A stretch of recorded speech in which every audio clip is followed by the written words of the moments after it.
Hi, everybody. How you doing? Thanks so much for attending. My name is Matt Hill. I'm going to let everybody get settled. I really appreciate you all showing up today. There's a ton of you out there. This is really exciting. And I just wanted to say thank you for coming in and joining me today, joining us at NovaFlex to talk about one of my very, very, very, very favorite topics, and that's Milky Way Panoramas. You know I love night photography. If you know me, I was just out of Joshua Tree. I was on an incredible 3-week trip, and I have a lot of wonderful things to share with you. But first, just a little bit of housekeeping. Please use the chat. Oh, it's over on that side. Please use the chat if you want to talk with each other or amongst yourselves. If you have a question, please use the Q&A. And I will make sure that we flag those. We have Martin from NovaFlex also here in the chat. If you have gear questions, chances are he's going to pop in and give you a reply while I'm speaking. You may ask questions anytime. You can do that in the chat, but we prefer, if it's a question you really want answered, to use the Q&A. We will take our time to get to everything we can. I already see some good stuff going on in here. So I generally take questions at the end, but if Martin sees something really important, he's going to flag me and let me know that I should probably take a gander at what you guys are saying.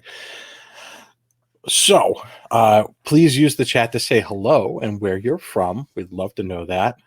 We have over 50 people here already, and that's really heartwarming to have you here. I appreciate it. So, all right, without further ado, I'm going to get right into it because we've got a lot of ground to cover today. So we are going to focus on, pun fully intended, making Milky Way panoramic photos. And you knew that because you came here. I'm going to start off by saying a lot of people don't ask why panos, but I'm going to address that right off the bat. If you make a panorama, you might be seeking any of the following or a combination of them. One, much higher resolution output. Some cameras have, all cameras have a certain resolution, right? But when you make a pano, that resolution becomes all of the images put together, so you can have a greater resolution. If you try and take one image, you can't cover the whole area that you want to do. That's where panos were born, right? So you can cover a panorama. If the subject is warping at the edges, you might want to take multiple images to reduce the warping, right? You might like that pano aspect ratio, which can mean many things, but traditionally it's 1:3 or 3:1. If you're doing what I do, taking pictures of the Milky Way gets up pretty tall as the night goes on, and as the summer becomes longer, it gets up taller and taller in the atmosphere. So you might need to take multiple pictures to get that in your frame with the landscape. And I just want to be clear, I'm not a straight astro photographer. I'm an astro landscape photographer. Some people call it nightscaping. We call it astro landscape. And then the focal lengths that you own might not cover the area that you want. So this is an ideal way to get all of the things you want in frame. Maybe you want more depth of field, and we're going to cover that later. And this is the best one. If you want to make massive prints, panos are a great way to make sure that you have all the resolution you need to get in there. So, all right, so let's cover some common terms first. So the first thing, I just saw a chat question in there about popping. I think that my sound is good. Give me a shout if you don't think it is. So let's talk about this. Just to get the common terms out there, a panorama is a horizontal series of stitched images. That means you take multiple images and use software to stitch them together. A mosaic is when you take many pictures, but in multiple rows. So you can take, let's say, 8 across and then go down or up a little bit and take another row across. And you can do this multiple times, 3 rows, 2 rows, 4 rows. And then you stitch all of them together. And then there's a vertorama, which is just a panorama on its side. It's a panorama that goes up instead of side to side. So I just wanted to get those out there ahead of time so that I don't confuse you later on with terms. This first image I'm going to show you is not a panorama. This is a single image. It's one shot with a 15mm lens at the north rim of the Grand Canyon. And although it's beautiful and it's a wonderful moment, when you really get down into it, the resolution doesn't do the Grand Canyon doesn't give it the due that it should. So what I did was I took a second pano image and I focused on just this area, and I did a 6x3 mosaic at 70 millimeters instead of a single image at 15 millimeters. And here's what happened. So this image, now this is not night photography. I'm just establishing the ground here. I like to practice during the day, and I'm going to repeat that over and over during this. So at 70 millimeters with the camera vertical instead of horizontal, I can make 6 across by 3 up and down to make all of these images. And when you jump into 100%, on the left is the 6x3 mosaic. On the right is the single 15 millimeter image. So just saying on pure resolution alone, it's worth the effort if you want to see all the details that you want to see. So since we're here to talk about Milky Way panoramas, I wanted to talk to you about the best times of year to shoot a Milky Way right now, but let's get into details. You should be able to pre-visualize your location using apps. You should be able to look at this ahead of time and not necessarily be there also. I'm not going to go into a lot of photo pills. There's a ton of free education on photo pills on National Parks at Night and Photo Pills website. But I use photo pills. There's other apps like Stellarium or Planet Pro or the Photographer's Ephemeris. They all can help you plan to know where the Milky Way will be and at what time it's advantageous. On the right-hand side of my screen here, you could see, and I'm just going to draw on it a little bit. You could see that the core is right there, and that it's going to be coming through this scene like that. And you can also see that the time of day that it's supposed to be up at the top, and that'd be 11:15 p.m. So that is very helpful information to me to know that that's going to happen then. And then down on the bottom, this one's 10:13 p.m. that the core is just coming above the horizon. And this information we use all the time to figure out when what most people consider to be the most important part of the Milky Way, the galactic core, is above the horizon because it's got the most detail. It's got the dusk channels and all the beautiful stuff in there. You can choose your time and dates there. This is just another example here. Let's see. I'm making sure I can see all this stuff here. Okay, so on the right-hand side, I was out in White Pocket. This is the beginning and the end of a pano. Over here is where the pano is tailing in, and over here is where the core is coming up. And this is the holy grail when you're looking at Milky Way pano photography. You could see, if I undo this stuff, that this is to the north and this is to the southeast. So I need to cover this entire range in my pano, and I did it by daytime scouting with the night AR or augmented reality mode in photo pills. A lot of the other apps have that also. I just happen to prefer photo pills. And you can pretend that you're there by dropping a pin on the location you plan to go to and then opening up the night AR and do the same thing. It'll just be where you're at instead, but you can sort of get an idea of where the horizon is and where it's going to arc around you. So this is the result of that image, of that planning that I did. This is an 11 frame wide single row pano with an 11 millimeter. So I covered a lot of ground with this one, and I definitely aimed for starting here and ending here, but I kept going because I knew that this area was really, really interesting. And I liked, so I overshot this on this side and I overshot it on this side on purpose because I wanted to get this part of the vortex in there and that going down there. And I wanted to have these lines leading everybody around. And I really liked what was going on here. But this was the result of planning. I knew exactly when to come back that night for the Milky Way to be between here and here because I used photo pills ahead of time. If you want to be more specific about when to pan out based on where you are in the Northern Hemisphere, there's the latitude plus 55 to minus 90. It's kind of available February, March to October.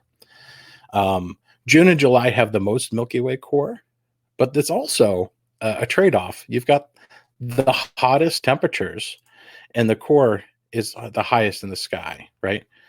So that is really important because that decreases your exposure time and adds to the noise that you have. Just note, it's not visible November to February. You just can't see it.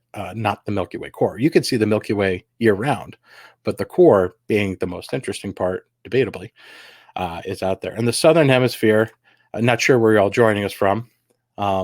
You can see it generally from January to October, and this is latitude plus 55 to minus 90 again. And then June and July also have the most core, but you have the coldest temperatures, which is to your benefit. That means your camera operates better with less noise, and the core is highest in the sky. And again, not visible November to January. So I have some links that I'm going to pop in the chat for you guys, and I'm just going to pop them in there. There's some blog posts that we wrote about this at National Parks at Night that can help you guys learn some more about this. Yeah, moving on. So there's some other advice that I have for you. Please seek the least possible light pollution. And there's a lot of ways that you can look that up. There's Dark Sky Finder. There are light pollution maps you can look at in browsers. The Milky Way is more brilliant the less light there is in the sky. And if you can get away from the man-made light, you're in a good place. The colder, the better, right? Sometimes you can't do that in the northern hemisphere. You're shooting during the summer. But the colder it is, you can go to higher elevations and have it be colder. That can help. And then this is really important. It's because you're doing a panorama, try and pick something with an interesting foreground. Because it's not just the Milky Way arc that you're trying to capture, although technically that might be the first thing that you want to do when you start. You have to find some place that's kind of dark. But you need to have something interesting in the front so that you can frame it, that Milky Way core, over something that people want to look at, something that marries the sky with something on the ground. And the juxtaposition of those two things creates interest, visual interest, stimulation of the mind, all those good things. Now, you want to aim to shoot on moonless nights. That doesn't necessarily mean the new moon. You just need to make sure that you have a few hours of no moon while the core is up that you want to shoot. You want to make sure that you're out of twilight, either the beginning or the end of it, for the maximum. But twilight can help you illuminate the foreground, so it doesn't strictly have to be dark, but let's start when it's dark. Okay. All right, so let's look at the differences between daytime and nighttime panoramic photography, because there are some really important distinctions here. The exposure times are all long exposures. And by long, I'm qualifying this, it's over 1 second, right? Normally we're like 8 seconds to 25 seconds, depending on what rule you're using for start points. And we'll talk about that. The ISO is commonly 6400 ISO or higher for the skies. I put an asterisk there because you can use a different ISO for the foreground. The aperture is probably going to be very fast, like 2.8, f2, 1.7. You want to let in as much light as possible to make those stars sparkle, to get as much of the dust channels of the Milky Way in there also. So it's also, this might sound obvious, but I have to say it, it's dark. So you need to see what you're looking at. So you need to bring a little dim flashlight to look at your camera. You need to memorize where the settings are. Everything's harder in the dark and it takes longer. In the daytime, you can look at these little markings on it. And it's easy. It's like, oh, I can read that. In the dark, you have to pull out a little flashlight. And then your support just really has to be super solid. That's true in the daytime also, but it's especially true at night when you're open for longer than a second. Every vibration will come through to the image. And then lighting. Lighting can get very tricky. We'll talk about that a little bit more. Now, should I take a single row or a double row? Did I do that right? A single row or a double row? My recommendation is this. Let's say I have, like, over here, I have a 15 millimeter, right? A lot of the time, my 15 millimeter going vertically is enough. It'll cover, and I'm going to show you some more examples of that. My 15 millimeter will cover top to bottom vertically enough of the sky and enough of the ground to tell the story that I want to do. And conversely, if you're shooting horizontally and you can almost get it in this shot, you can just turn it a little bit to the left and a little bit to the right, and then take that picture in the center, and you will also be able to get a mini panorama that way. but you're going to get more coverage if you go vertical, right? So if you can do it in one row, turning your camera back and forth like this, go for it. It's a lot less headache to shoot it that way. And we're going to talk about leaving space too. If your subject is close to the top of the frame or the bottom, then you're going to want to tilt and take multiple rows. So you're going to take one shot angling up, one at the middle, one down. We'll talk more about that too.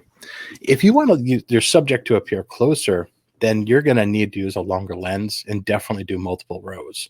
It's going to make the detail just better.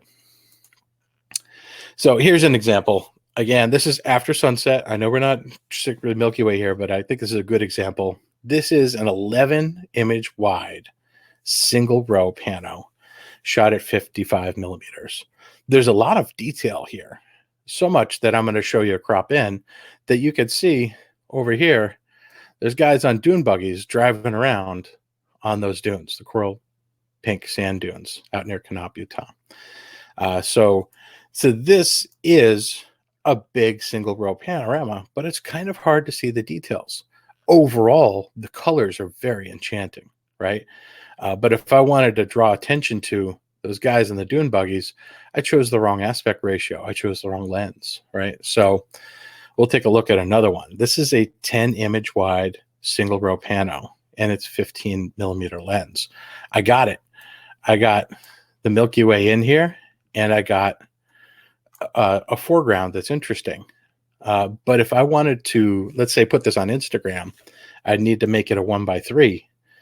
And then this is cropped 1:3. And now it does fit very nicely. I've got the Milky Way inside the goalposts, and actually inside the goalposts of this light pollution that you've got all the way around Joshua Tree. But my original image, I find more pleasing, and I could probably just crop this down. But I like seeing the top of the Milky Way, and I like seeing what's down here. So this is going to be cooked to taste on your end. And this is why I recommend shooting during the daytime, because if you wanted a little bit more of that foreground, you'd have to shoot a multi-row in this case. Another shot of the North Rim of the Grand Canyon. This is a 8:3 pano. And this one, we went to a lot of great lengths. Where am I here? There we go. This one is a 15 millimeter lens, and I shot 3 rows. I shot a row for the top, a row in the middle, and a row in the bottom. And it was really windy out where I was, and I didn't feel quite safe, but I got it done. But it was necessary to get the detail that we got here.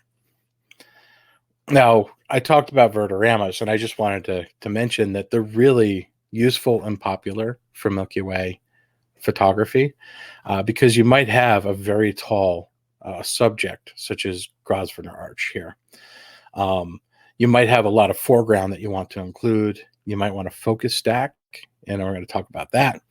Or the Milky Way is coming up out of this. Or let's say you finish doing a horizontal panorama and you just want another look. You can flip around to do a vertical panorama, a Vertorama, and you're going to get this nice look. Here's a great example. And when I said focus stacking, this is what I mean. Each time I shot one of these frames, it should be on the next one here, each one of these frames, I focused in the center of the frame as I was tipping up. And this was a what if moment for me. So what ended up happening as I stitched this together was it became a focus stack. So I got my foreground in focus, my midground, and then I just focus on the stars for the rest of the frames. Let's say frames 5 through 8.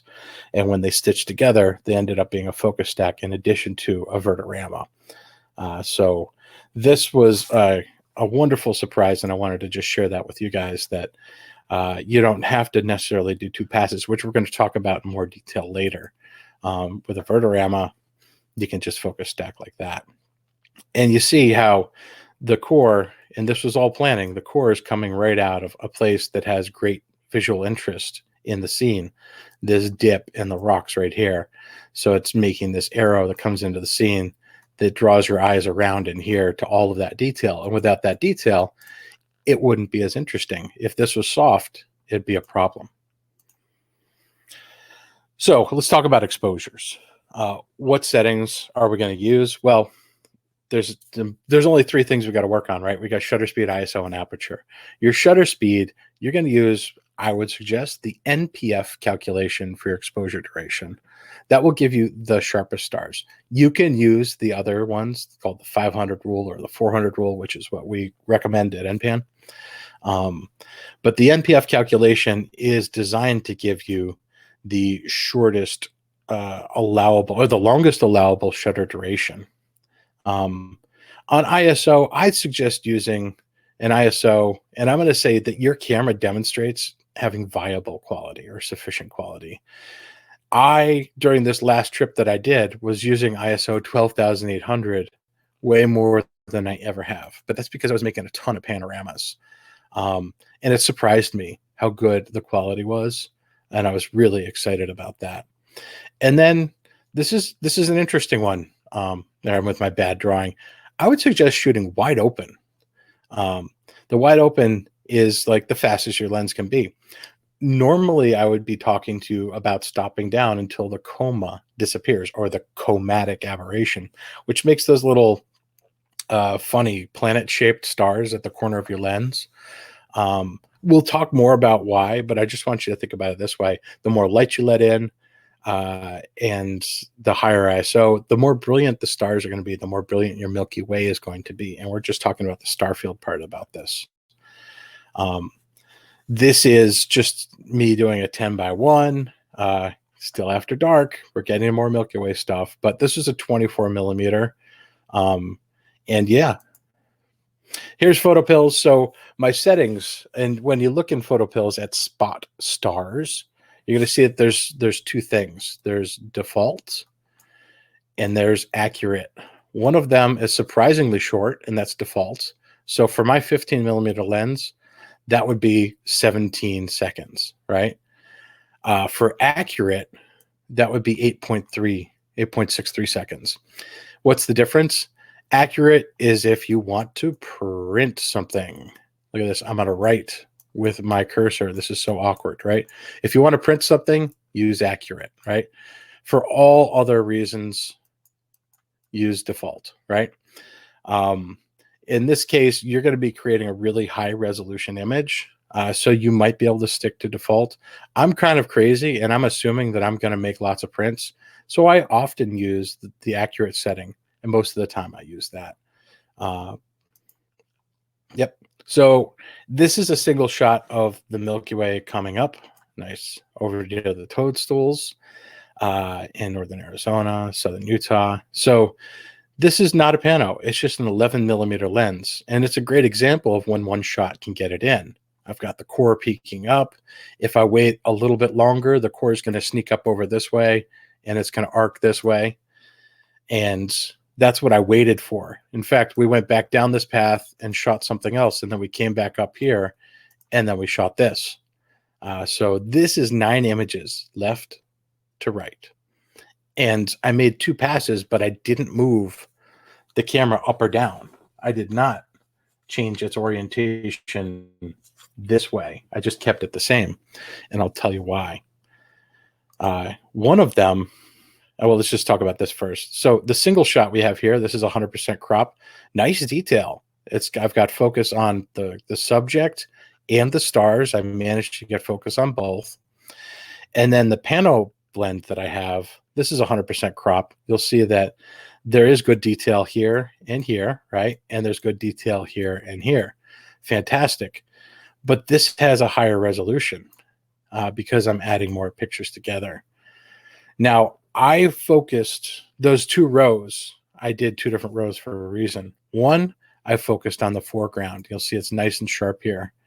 And then the other one, I focused on the sky. And you'll see this is terribly sharp or unsharp. So that's right?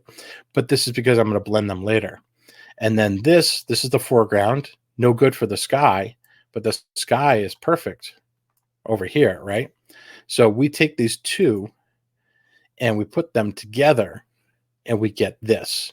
and this is the foreground image, and that is the sky image. And how did we do that? Well, first, I'm going to talk about this for a second. There's a whole bunch of things that happen during the night that are really annoying, and they include, plane trails, satellites. We saw a lot of the Starlink satellites going up during this trip, space junk, which we have seen. We've seen rockets re-entering, and meteors, which I gave a little frowny face on because I actually like meteors. You can put them back in. When you stitch, you're not going to see those things because the stitching software is going to eliminate them automatically. So thumbs up on that one. But back to the main story. So I have more information about how we stitch this together coming up, and we're going to talk about that. First, I want to talk about how many frames you shoot. You definitely want to. Let me see if I got anything going on here in the chat. Yep. There we go. Okay, cool. So how many frames do you shoot? You definitely want to overshoot this. You want to shoot beyond on either side and beyond on top and bottom. It's really important to do that because the panorama software is going to sometimes bend or manipulate depending on which projection you use. And you might end up having to crop something that you really love. And since you're taking the time to be there, want to take a little extra time to shoot extra pictures so you don't miss those critical things that make the picture what you want it to be. So let's take a look at what that means. Here's a shot of our truck in Joshua Tree. And this, I showed you the white edges all the way around it because I wanted you to see how much I overshot this image on purpose. There's a whole bunch of stuff over here that's disadvantageous. And this rock is kind of boring, right? So I knew that I needed to get this top part in on the Milky Way. I knew I was just going to squeak it in. So my final crop was this. And you'd never know from that final crop that all this other stuff was going on, but it was absolutely necessary to get this final image. And this is important. And I love this little moment down here. That gives you a sense of scale. So don't always ask people to get out of your frame because sometimes you can have a wonderful moment like that of knowing just how big something is. So we have this beautiful sweep coming over here.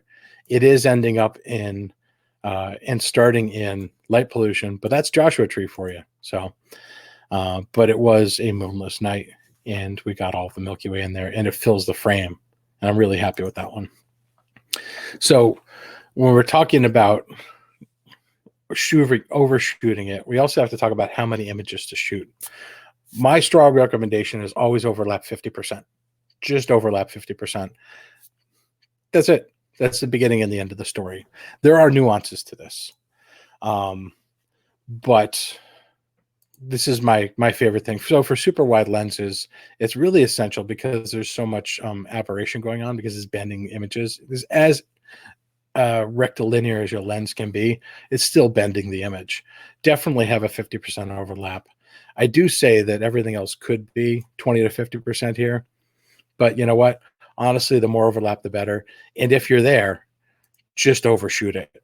Just overshoot it. You can always drop frames if they're not helping you stitch, but I've never ran into a situation where too many frames prevented a good stitch.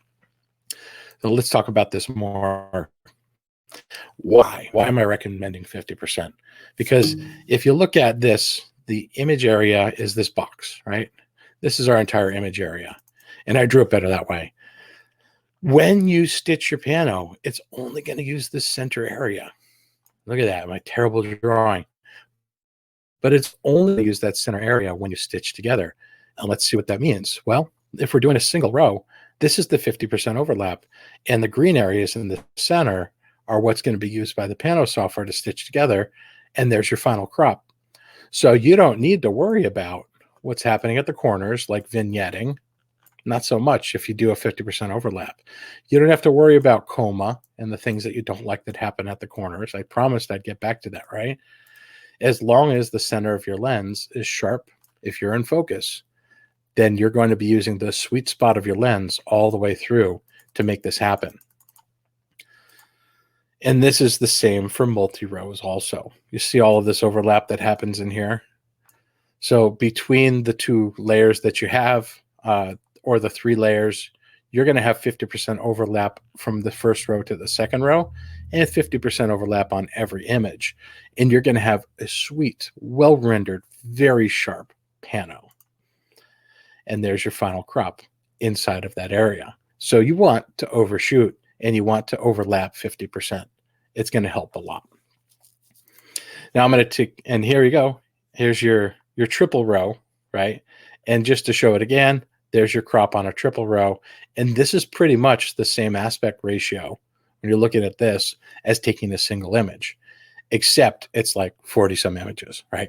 So yeah, overshoot it, overlap 50%.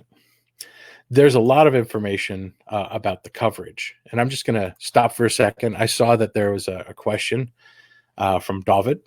What if you want spot on stars, but for a longer exposure? That's a really interesting question, David. Obviously, you said you knew about deepscapes also. Yes, deepscapes are a different thing. That's extreme focal lengths at the edge of the Earth. But anyway, if you want spot on stars, but for a longer exposure, you have a couple of options, primarily including star trackers. But star tracker panos is a separate topic that I'm not covering today. If you want to do longer exposures, you can just use the defaults instead of the accurate, and that's going to get you good.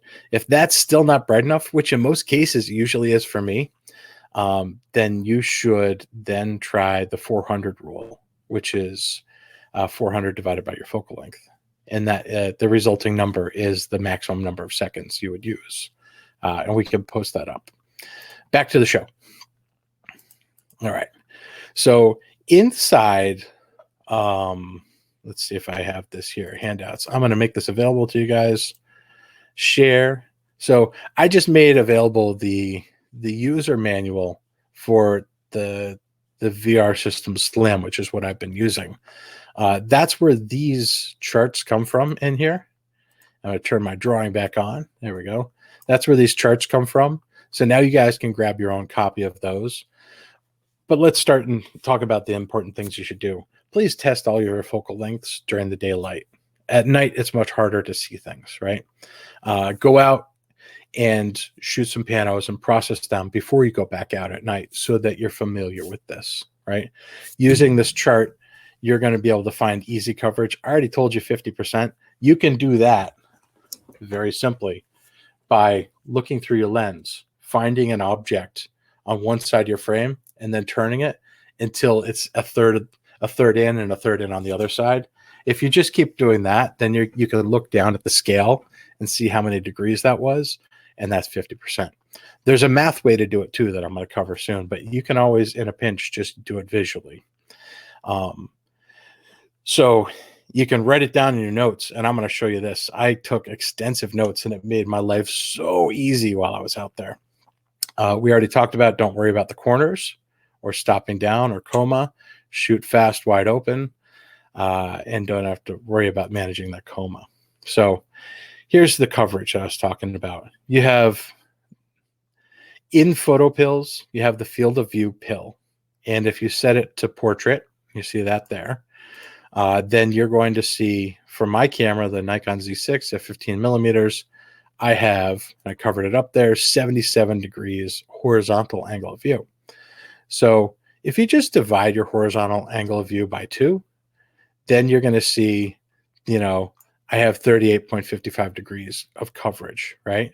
So I look in this chart over here, and I see if I set the lever at 30, and then it's going to be 36 degrees, which is a little bit less than what I was looking for. So it's 3 clicks on the 30 setting, and I've got my 50% coverage. It is that easy. So I just write that down. I say for my 15 millimeter lens, set the lever to 30 and do 3 clicks. And I've got my 50% coverage.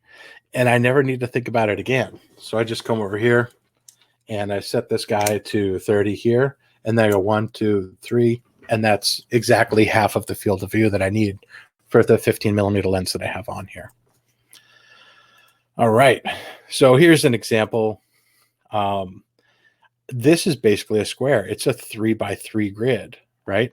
So I took 3 images across, 3 images across, 3 images across, and this is the result. And I got this really cool Milky Way coming down into that part of the white pocket. But then I shot a 5x3 because I thought the aspect ratio would be better, and I was right. So planning out your grid is going to be really important to help you with. And I don't think I put a lot of information in this about lighting, but I just want to say, and you'll see some other examples of lighting in here. This was lit with 2 LED panels set to 1% or less, probably 0.2% in some cases. And they're just coming in from very far away on the left.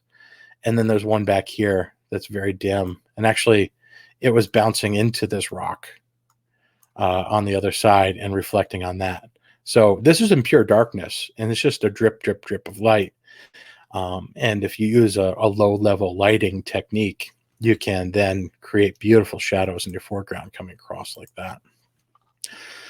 All right. Cool. So let's talk about choosing lenses. Short answer, all of them work.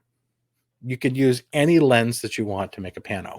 In fact, extra wide to extra long, you can make all sorts of panos that way, and it's just going to increase or decrease how the subject relates. Much like, say, taking a single picture, more compression with a telephoto lens, and distant objects get smaller with a wider lens, right?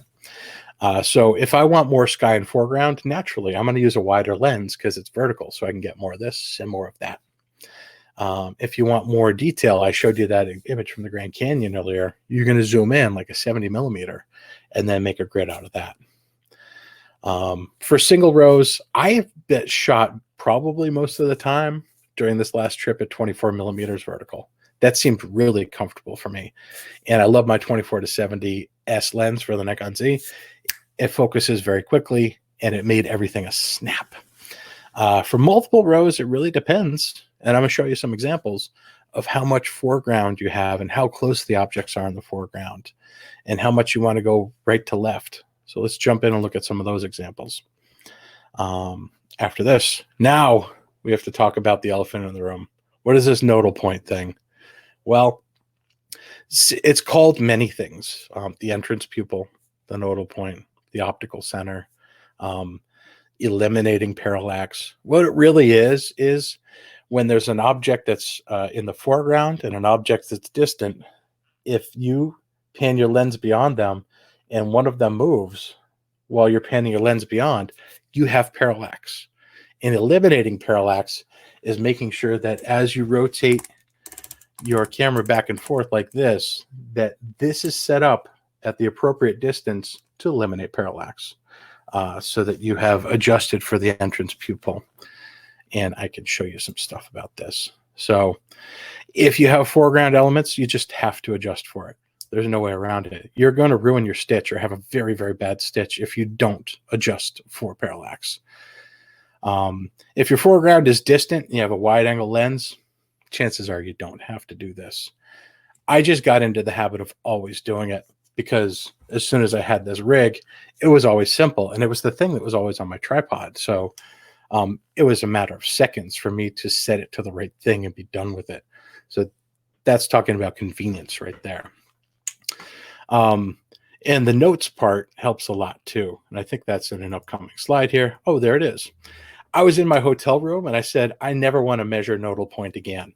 So what I did was I used this wall right here and that lock. And I'm going to show you a video, but I used that wall and that lock to test the nodal point settings. And I just copied this chart in here into the notes on my phone. And then I would just say, for my 11 millimeter cine lens, I would set it to, you know, this part on the rail. And I actually took pictures so I could see that number also. And then I could say also how many clicks that I needed too. So I wrote it down ahead of time and put in my notes so I could pop this up on my phone when I switched lenses and never have to think about it again. Do yourself a favor, write it down in a place that's accessible and do it during the daytime. So I'm just going to use this as an example. This subject is very close. There's a Joshua tree and there's my camera. Very close. That's like 3 feet, 4 feet. So I absolutely have to do parallax adjustment.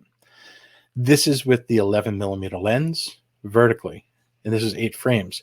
If I had not adjusted for the nodal point, I would have had real serious trouble stitching these parts because they wouldn't meet up with the background very well, and it would have looked really ugly, and probably like been a terrible stitch. But I did adjust for nodal point, and this is the series of images, and you can see that even with the nodal point adjustment, it still bends. It's still an 11mm lens. It still bends at the edges, but this is a 50% overlap, or sometimes a little bit more, because I wanted the stitch to work. Now here's what it is. Instead of 11, we got 24mm. I've more than doubled my focal length. And because I did that, I had to do 3 rows and 44 frames. Big difference between the two. So that's how many pictures it took to get to that. And these are the two side by side. And now you can see it compressed a lot. Now you can play with your projection when you're assembling these, but it compresses it a lot. What I do want to point out is look at the size of the mountain back here and the size of the mountain back here.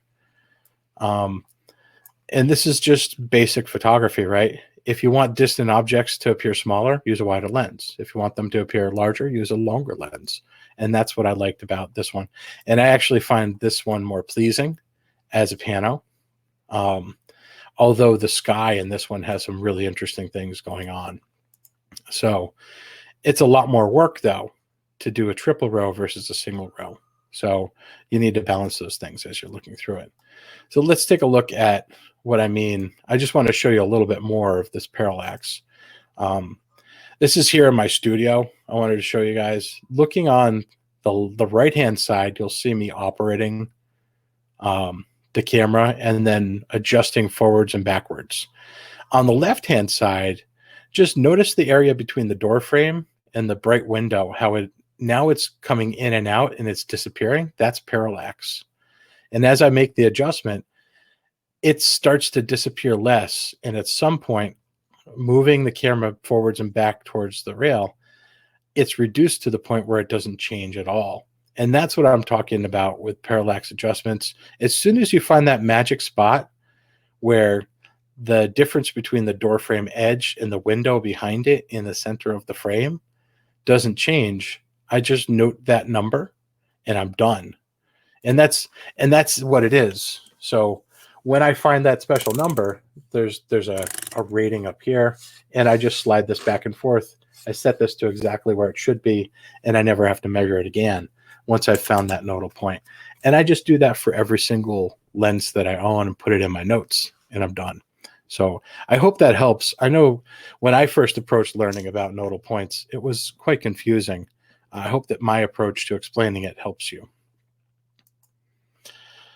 Next up, so you also need to calibrate for making sure that your lens is dead center on the VR System Slim or whatever you're going to be using. I happen to love this product a lot. So it's really simple. Your camera needs to be horizontally and vertically adjusted. And it's really simple to do because you have those large blue knobs to move this in and out. And I can show you a quick video on that. So let's play this video so you can see what it looks like. This is me setting up out in Joshua Tree. I'm going to jump ahead. So I turn the camera vertically, and what I'm doing is I'm just turning on video, and I am focusing on, I'm using the center focus dot to put it exactly in the middle, and there's a bubble level there. And then up top, I'm moving it left and right to make sure that it's in exactly the same place. Now you can do this on the tripod, or you can do it off the tripod. In this case, mine is permanently affixed to it. I took the quick release plate off because I just mounted it right to the leveling head that I have, the MW 20. And it's just perfectly in place. So here we go. Yeah. So once it's done, I would just set that to the nodal point that I need. and I'm off to the races. I'm ready to shoot now, and everything is tack sharp. This is an example of me taking it off of the tripod and just doing it. You can look through the lens and do it. And here's another shot when I'm doing it at night, and I'm just moving it to the exact center.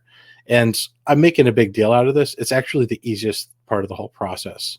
It's just making sure that everything's centered. And I wanted to show you how simple it is to calibrate for different lenses. Because when you have a different foot on your camera, it's going to look different. So let's say I have my 11 millimeter Cine. It has a foot on the bottom of it that pushes it out some. So I need to adjust for that. Or my 70-200 also has a foot on it. So if you're just using the L bracket on your camera, then chances are you're not going to need to do that very often. All right, back into it. Now, when you're shooting night photography, you're generally shooting at very shallow apertures, f2.8, f4 maybe, and that means that you're likely not going to have everything in focus. So when I have a foreground subject, I almost always have to make two passes with a pano, one where I'm focused for the foreground and one where I'm focused for the stars. Usually when I set up, I arrive right when the Milky Way should be in exactly the right place.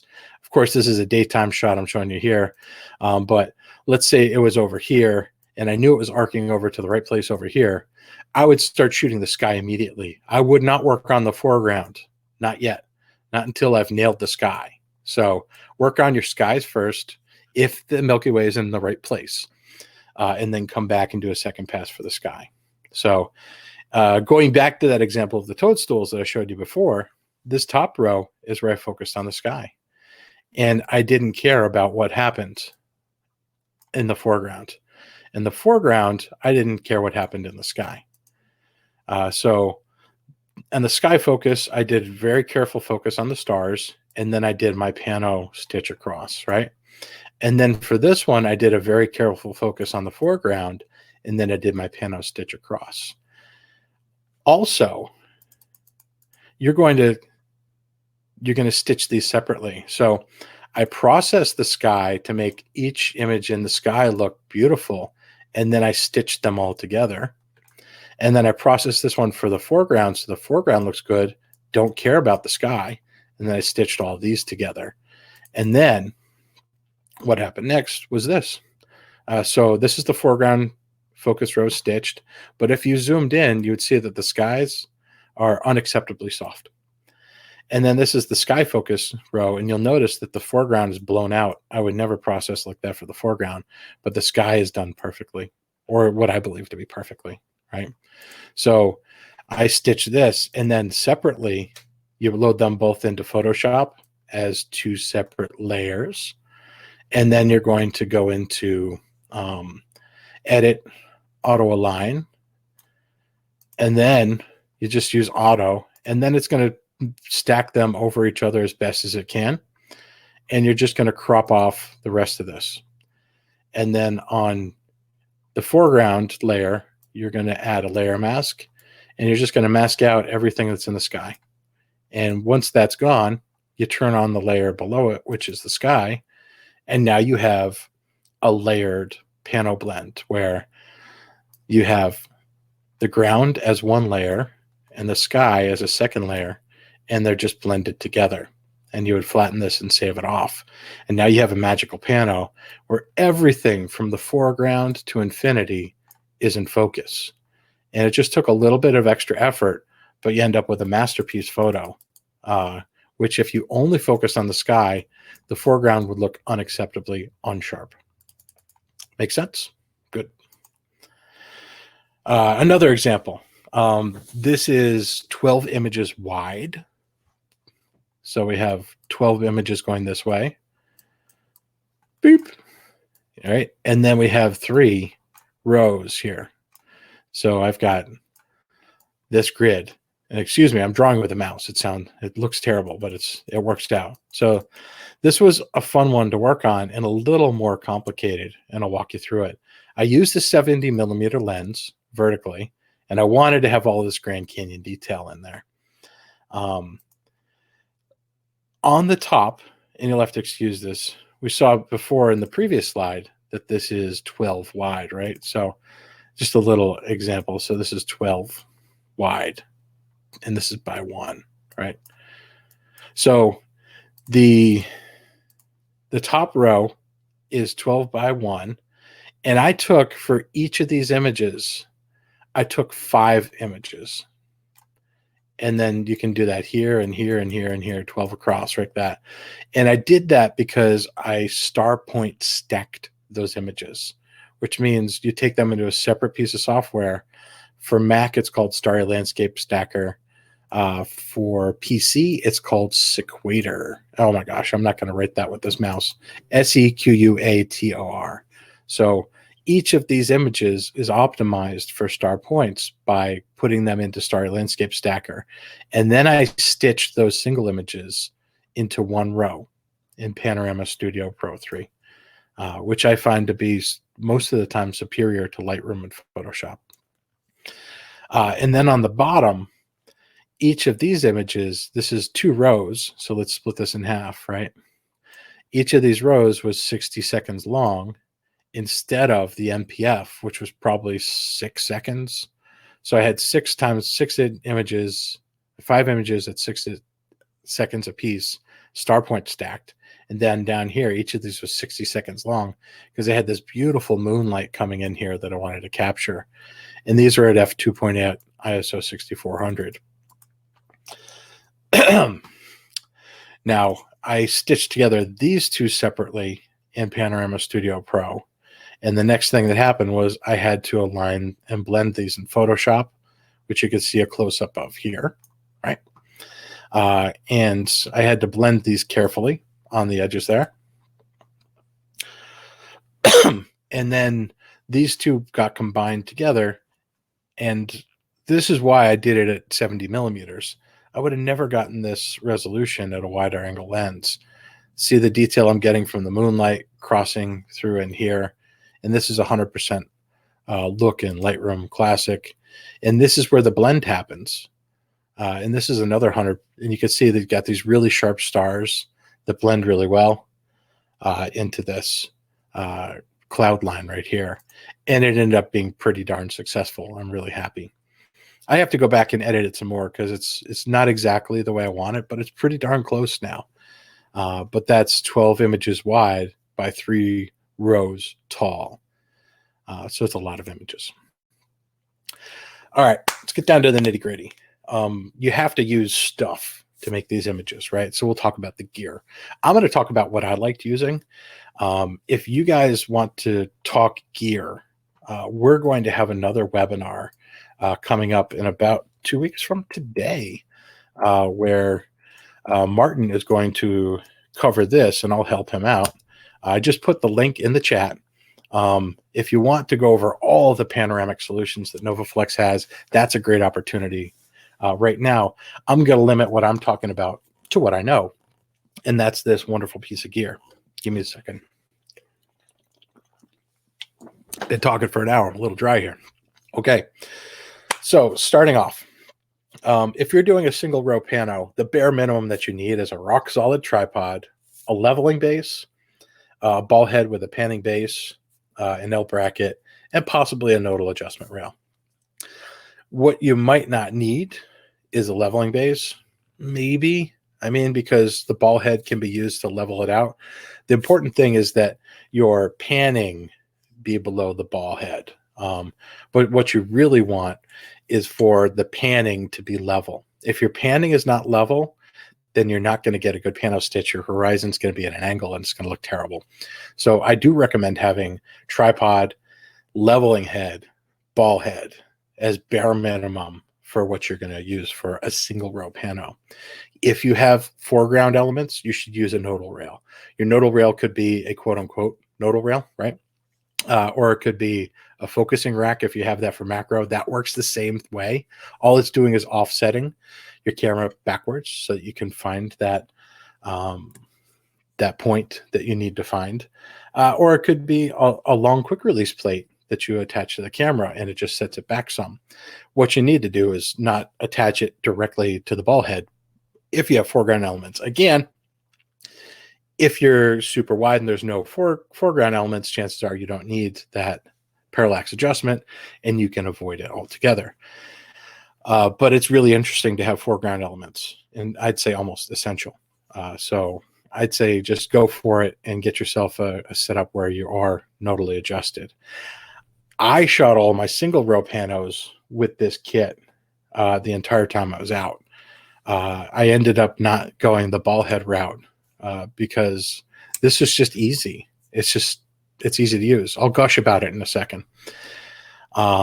Okay, so if you wanted to do multi-row panos, ta-da, this is what you should be using. I'm going to turn off the clicks here. This is the VR System Slim, and it's extremely lightweight. It fits right inside my backpack. I've seen a bunch of these systems over my career, and I've never seen one so compact and easy to use. It worked in every single situation I have. Everything else is the same.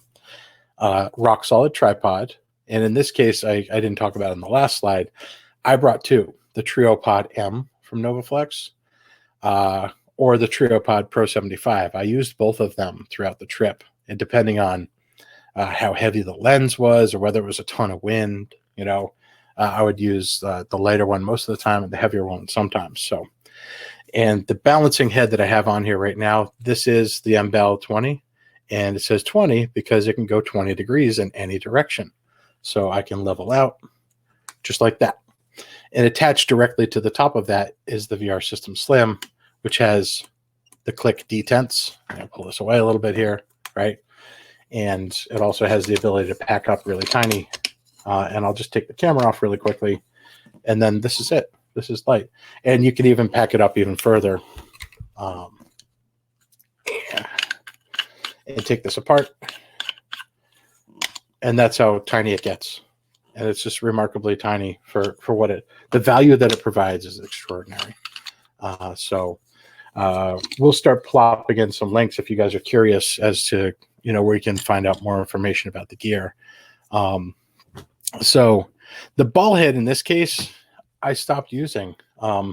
You could, if you have a leveling head and you use your tripod legs to adjust for uneven terrain, I don't think you need a ball head in between your tripod leveling head and this. It's unnecessary, and it makes this actually extremely lightweight to carry around and compact too. So I don't believe that's necessary. The L bracket is just an absolute necessity to go vertical all the time.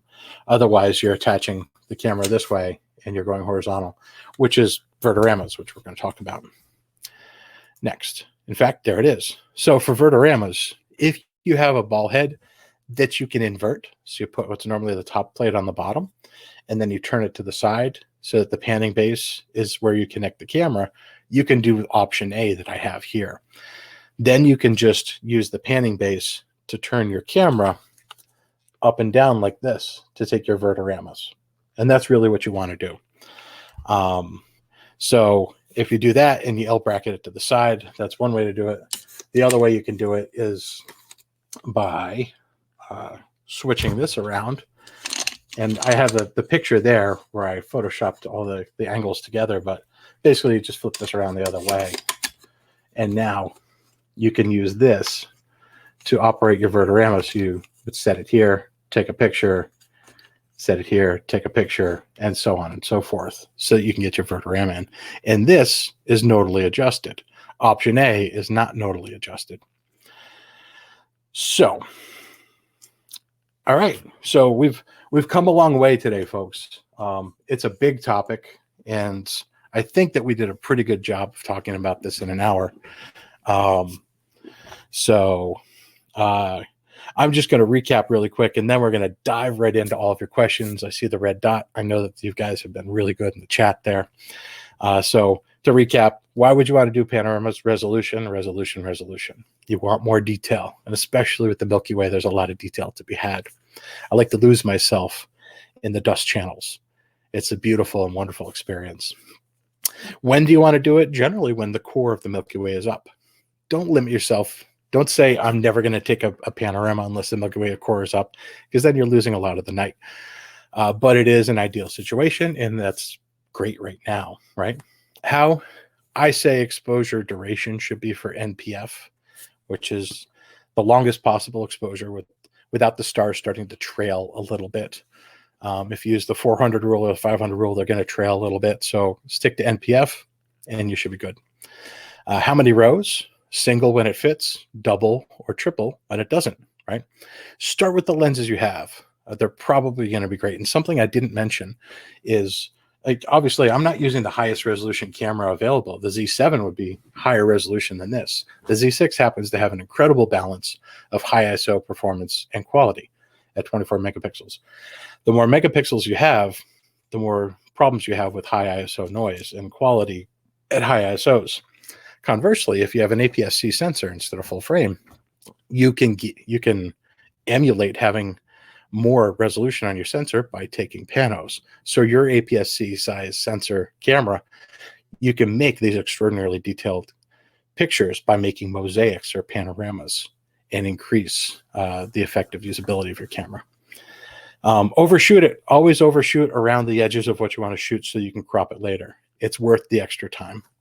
Shoot your sky and your foreground separately if you need to focus on the foreground, and then blend them. And then, I can't stress it enough, having the right gear made everything possible. I have never shot this many panos on a trip, and I was out for 3 weeks, and I have a folder full of pano images that I can't wait to print. It was all because I could set up and be ready to shoot in less than a minute. And I can't say that about anything else I've ever tried. I was traveling with Gabe Biederman, and Gabe called me the pano monster while I was on this trip because I just kept banging out the panos over and over. And I could be done sometimes with a pano before other people were done with a single image. And it just, having the right gear allows you to focus on creating instead of thinking about how to use the thing that's in your hands. So the VR System Slim is something that worked out really well for me. So yes, so that's what I got to say. I love it. I have to thank Martin Grawl, who was here in the chat. Before I left on my trip, Martin and I hopped on Instagram Live, and I said, I want to make panos. What should I use? And Martin suggested the VR System Slim to me, and it's not going back. I'm buying this. I'm keeping it. It's mine. There's no way anybody's getting this one because it made my life better. And I love panos before. I absolutely love them now. So that's that. Yeah, we're going to take questions now. I just want to say I'm going to pop these in there too. If you're not familiar with me, my personal work, you can see more of that at matthillart.com. And I'm going to make sure that there's spaces in there, right? And if you wanted to learn more about night photography, I do teach workshops with my partners at national parks at night. And I'm posting those right now. And there's that. So now I'm going to pop into the Q&A and see what's going on. So let's see what's new here. All right. So what if you want spot on stars but for a longer exposure? David, we answered that one. So we got that. And that's good. So John Bianchi asked this. Are there special techniques for light painting for a pano? I love that question. All right.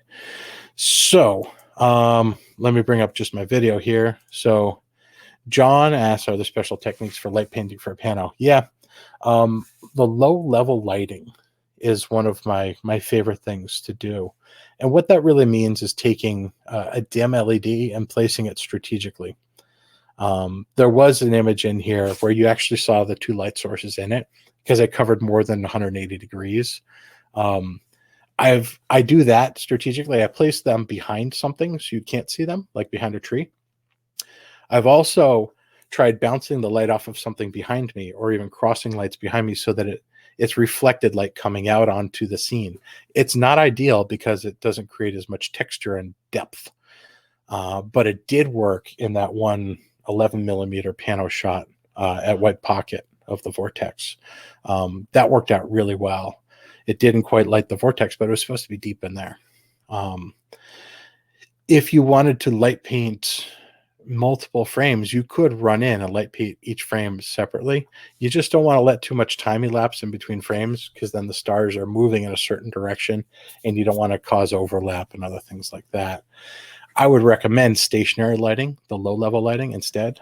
I'm going to, let's see. This is one of my favorites here. I'm just going to turn it off so it doesn't blind me. This is the Luxley Fiddle. This device, this LED panel, comes with, you can get it with a diffuser, goes down to 0.1%. And it's really, really helpful for night photography, especially because you can control it with your phone. So if it's out in the scene 30, 60 feet away, you can pull it up on the phone, and then you can reduce it down to 0.1 or 0.2%. And it's really helpful because on these long exposures at high ISO, you just need a little drip of light. A little drip, drip, drip fills up the bucket over 20 seconds. I hope that's helpful, John. So let's see what we have next. Right. Chuck asks, how do you deal with the movement of stars between your first image and your last image in a pano, which could have been taken several minutes apart? Okay. I did cover this, and you might have asked this a while back, but I'm gonna repeat it again, because it's really helpful.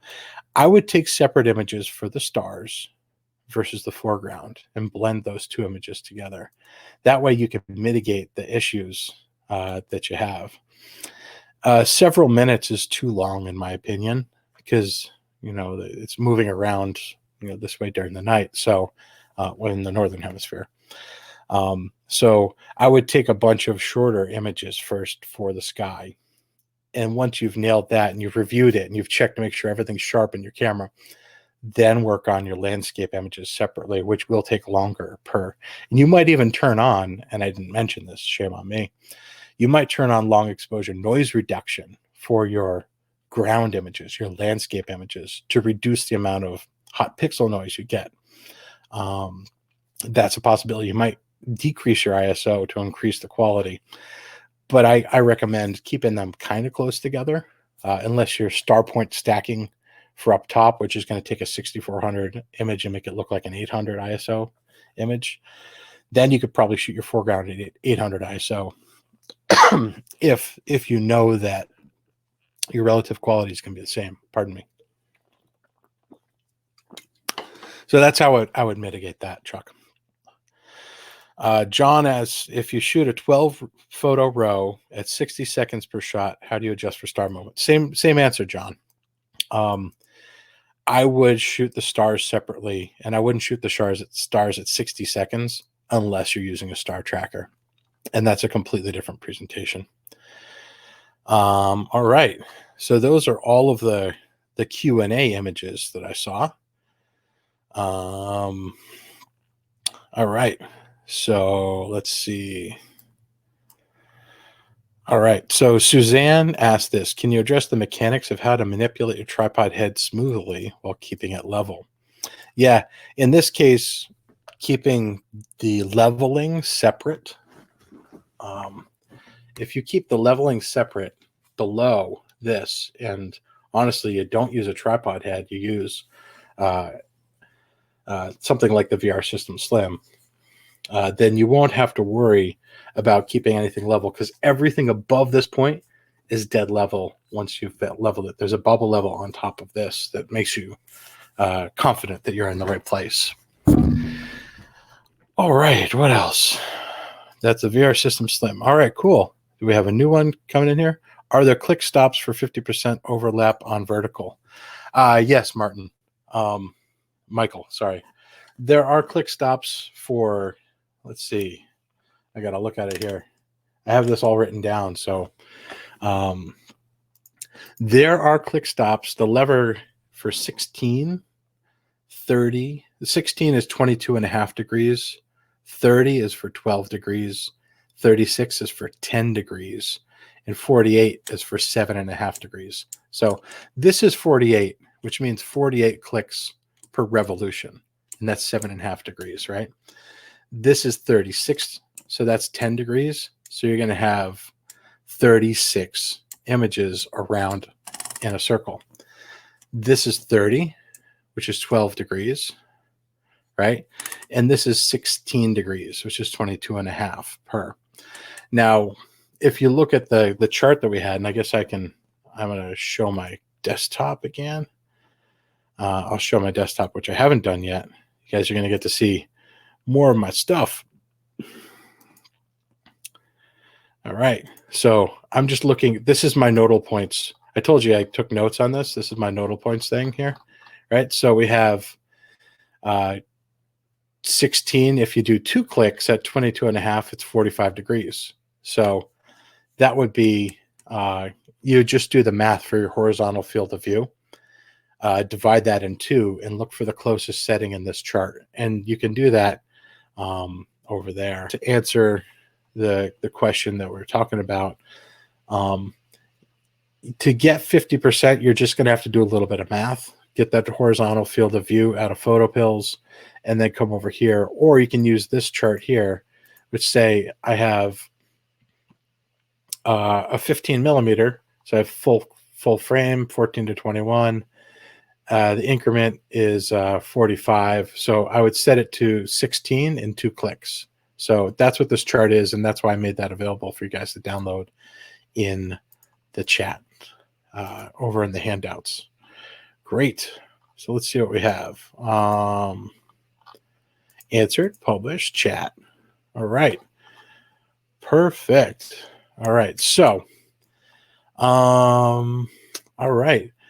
Well, if you guys have any more questions, feel free to just hit reply to any of the emails you got about this webinar. If you're watching this on the replay, please leave a question down in the comments, and we will get back to you. And we really appreciate you being here. I just want to reiterate that we are going to have another webinar shortly in 2 weeks, and I'm going to post it up again because I think the first time I posted it, that it got a little messed up because there wasn't a space between the link and the word. So Martin's going to be hosting how to choose the right panoramic solution from NovaFlex. You guys can sign up for that today and be the first ones to get in line. There are a lot of Pano rigs and balancing heads that NovaFlex makes. I chose the VR System Slim because, gosh, I had to carry a lot of stuff around for 3 weeks. And I had to carry this along with a lot of other things, and I needed it to be size and weight efficient. It worked for every single lens that I own. That doesn't mean that you have the same needs that I do, and there are more robust solutions with different features that you might want to consider. So I suggest checking it out, signing up for that one, and letting Martin know if you have questions about those things. If you want to know anything about that ahead of time, we have some other things. I didn't open up all of these. I'm going to open up a couple more polls to you guys. Over on the side, there were some things there. If you would like help choosing some gear, just let us know in that poll what you would want to know. We'll make sure that Martin covers that when we have that in 2 weeks. For the rest of this, I just want to say you guys hung out with me for 1 hour and 15 minutes. I'm so grateful. You guys are awesome. I really appreciate you being here. I'm going to go look through the chat now because I didn't get to see much of it. I was so focused on delivering the information to you. I need to give a big shout out to Martin Grawl. Thank you for speaking with everybody while I was presenting, Martin. Thanks for all the helpful links and the customer care that you provided. And thanks to Brenda Hipsher for all of our support. We are NovaFlex USA, and Martin's from NovaFlex International. I'll see you guys next time, and thanks a lot. Go seize the night. Take care of yourselves.